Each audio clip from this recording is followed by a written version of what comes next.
ഞങ്ങളുടെ സുഹൃത്ത് വലയത്തിൽപ്പെട്ട ഒരു ധനശാസ്ത്ര വിദഗ്ധൻ അക്കാലത്ത് എൻ്റെ സാമീപ്യം ഇഷ്ടപ്പെട്ടിരുന്നു. പക്ഷേ അസൂയാലുവായ ഒരു പ്രേമഭാജനം അദ്ദേഹത്തിന് കൽക്കത്തയിലുണ്ടായിരുന്നു. അതുകൊണ്ട് തൻ്റെ സ്വാധീനശക്തി ഉപയോഗപ്പെടുത്തി അദ്ദേഹം ദാസേട്ടനെ ഡൽഹിയിലേക്ക് മാറ്റി. തൻ്റെ ഭാവി മെച്ചപ്പെടുമെന്ന് മാത്രമേ ദാസേട്ടൻ ആ കാലഘട്ടത്തിൽ കരുതിയുള്ളൂ. കൽക്കത്തയിലെ വീട്ടിലെ വിശാലങ്ങളായ മുറികളിൽ ജീവിച്ചു പരിചയിച്ച ഞങ്ങൾക്ക് ഡൽഹിയിലെ താമസസ്ഥലം ഒരു കാരാഗൃഹമായി തോന്നി. രാവിലെ 1 മണിക്കൂർ നേരം മാത്രം പൈപ്പുകളിൽ വെള്ളം ഒഴുകി. അതിനുശേഷം ഒരൊറ്റ തുള്ളി വെള്ളമില്ല. എന്നും കുളിച്ച് ശീലിച്ചിരുന്ന എൻ്റെ തലമുടിയുടെ തിളക്കം മങ്ങി. എനിക്ക് പെട്ടെന്ന് കരച്ചിൽ വന്നുകൊണ്ടിരുന്നു.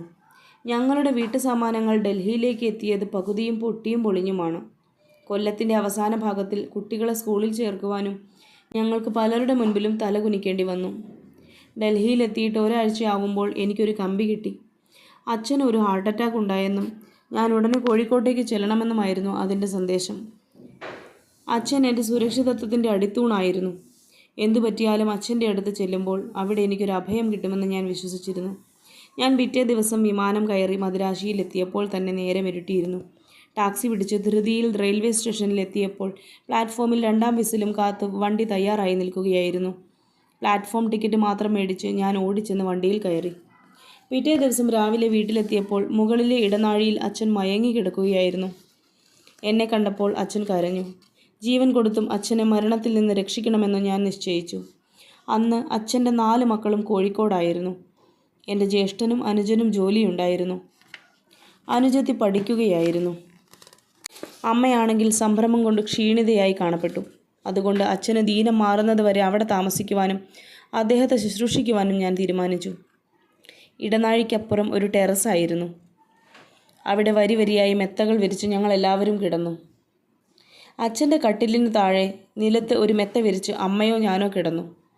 ജീവിതത്തിൽ ആദ്യമായി ഞാൻ ആ കിടപ്പിൽ കുടുംബസ്നേഹമെന്ന വാക്കിൻ്റെ അർത്ഥം മനസ്സിലാക്കി. അച്ഛൻ്റെയും അമ്മയുടെയും മക്കളായി ജനിച്ചുവെങ്കിലും ഞങ്ങളെല്ലാവരും ഒരിക്കലും ഒന്നിച്ച് താമസിച്ചിട്ടുണ്ടായിരുന്നില്ല.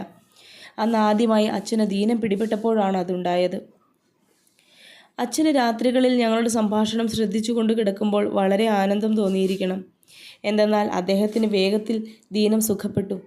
1 മാസം കഴിഞ്ഞപ്പോൾ ഞാൻ ഡൽഹിക്ക് മടങ്ങി. ഡിഫൻസ് കോളനിയിൽ ഉണ്ടായിരുന്ന വീട്ടിൽ നിന്ന് ഞങ്ങൾ വെള്ളം അന്വേഷിച്ച് ലജ്പത് നഗറിലെത്തി. വളരെ ഇടുങ്ങിയ മുറികളുള്ള ഒരു വീടായിരുന്നു ഞങ്ങൾക്ക് കിട്ടിയത്. വീട്ടിന് മുൻപിൽ എരുമകളുടെ മേച്ചിൽ സ്ഥലമായിരുന്നു. അതിന് പിന്നിൽ പാവങ്ങളുടെ കുടിലുകൾ. നീരും തിളക്കവുമുള്ള വലിയ ഈച്ചകൾ പകൽ സമയത്തൊക്കെ അവിടെയെല്ലാം മൂളിക്കൊണ്ട് പറന്നിരുന്നു. അവിടെ വച്ച് എൻ്റെ മകൻ മോനുവിന് ടൈഫോയിഡ് പിടിപെട്ടു. ശവങ്ങളെ ആ കുടിലുകളിൽ നിന്ന് കയറ്റുകട്ടിലിൽ കിടത്തി ഇറക്കിക്കൊണ്ടു പോകുന്നത് ഞാൻ ഉമ്മറത്തിരുന്ന് കാണാറുണ്ടായിരുന്നു. ഇവിടെ താമസിച്ചാൽ ഞാൻ മരിക്കും അമ്മേ, മോനു ഒരിക്കൽ പറഞ്ഞു. ഞാൻ ആ വീടിനെ അന്ന് മുതൽ വെറുത്തു തുടങ്ങി. ഒരു ദിവസം വൈകുന്നേരം ഞാൻ ദാസേട്ടൻ ഓഫീസിൽ നിന്ന് വീട്ടിലേക്ക് കൊണ്ടുവരാനായി കാറിൽ പോയിരുന്നു. സാധാരണ 6-നായിരുന്നു ഞാൻ അവിടെ എത്തിയിരുന്നത്. അന്ന് 5-ന് തന്നെ ഞാൻ ഓഫീസിലെത്തി. ഞങ്ങൾക്ക് പണ്ട് പരിചയമുണ്ടായിരുന്ന ഡോക്ടർ കൃഷ്ണസ്വാമി അപ്പോൾ ദാസേട്ടൻ്റെ മുറിയിലേക്ക് കടന്നു വന്നു. ഹലോ മിസ്സസ് ദാസ്, എങ്ങനെയുണ്ട്? അദ്ദേഹം ചോദിച്ചു. അവൾക്ക് ഇപ്പോഴത്തെ വീടിനെ പറ്റി വലിയ അതൃപ്തി, ദാസേട്ടൻ പറഞ്ഞു. ഞാൻ മുഖം മറച്ച് പൊട്ടിക്കരഞ്ഞു.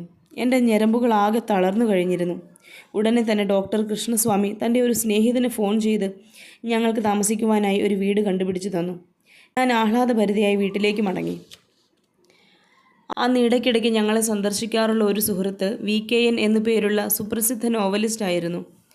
ഇടയ്ക്ക് 4 മണിക്കോ മറ്റോ വാതിൽക്കൽ ഒരു തട്ടും VKN കുട്ടി എന്നൊരു വിളിച്ചു പറയലും ഞങ്ങൾ കേട്ടിരുന്നു.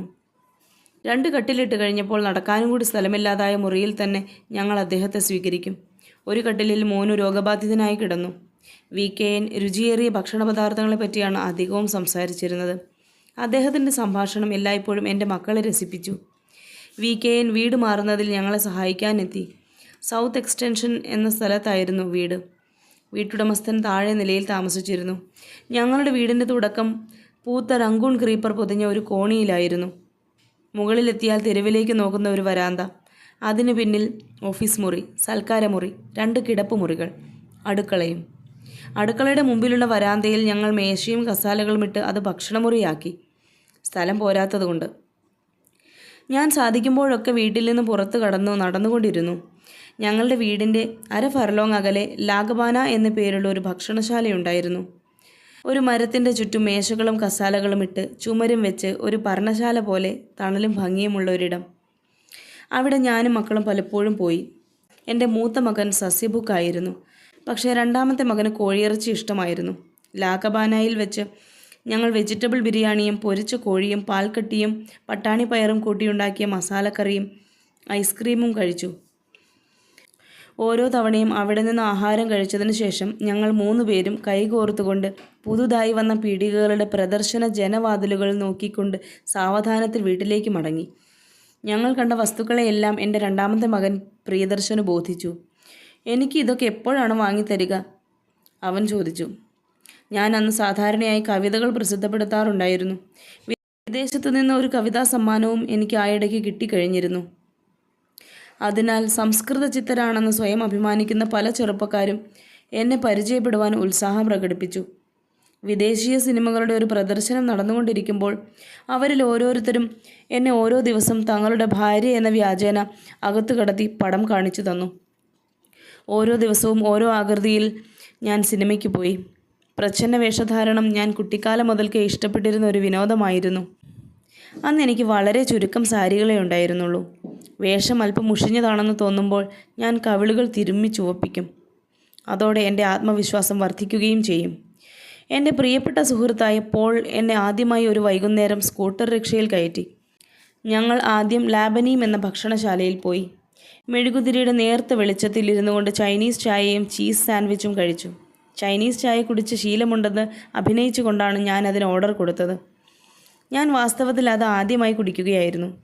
അതിൻ്റെ പച്ചവെള്ള സ്വാദ് എന്നെ നിരാശപ്പെടുത്തി. ഞാൻ ആദ്യമാണ് ഇതൊക്കെ കുടിക്കുന്നത്, ഞാൻ പോളിനോട് പറഞ്ഞു. എൻ്റെ ചുളുങ്ങിയ മുഖം കണ്ട് പോൾ ചിരിച്ചു. ഇതിലും നല്ലത് ആപ്പിൾ നീരായിരുന്നു, ഞാൻ പറഞ്ഞു.